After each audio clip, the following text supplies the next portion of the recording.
দেশের ৭ জেলার ওপর দিয়ে সর্বোচ্চ ৬০ কিলোমিটার বেগে ঝড় ও বজ্রসহ বৃষ্টির সম্ভাবনা রয়েছে। দুপুর ১টা পর্যন্ত দেশের অভ্যন্তরীণ নদী বন্দরগুলোর জন্য দেয়া হয়েছে সতর্কবার্তা। শুক্রবার আবহাওয়াবিদ ডক্টর মোহাম্মদ ওমর ফারুকের স্বাক্ষর করা বিজ্ঞপ্তিতে এই তথ্য জানানো হয়।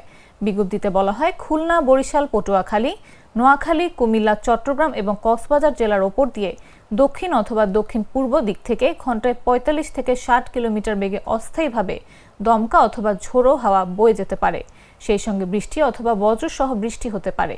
তাই এসব এলাকার নদী বন্দরগুলোকে ১ নম্বর সতর্ক সংকেত দেখাতে বলা হয়েছে। এদিকে আবহাওয়া অফিসের অপর এক বিজ্ঞপ্তি অনুযায়ী সন্ধ্যা ৬টা পর্যন্ত দেশের সব বিভাগে অস্থায়ীভাবে দমকা হাওয়া সহ হালকা থেকে মাঝারি ধরনের বৃষ্টি অথবা বজ্রসহ বৃষ্টি হতে পারে। এ পরিস্থিতি আগামী কয়েকদিন অব্যাহত থাকতে পারে। সেই সঙ্গে আগামী কয়েকদিন দেশের কোথাও কোথাও মাঝারি ধরনের ভারী থেকে ভারী বর্ষণও হতে পারে।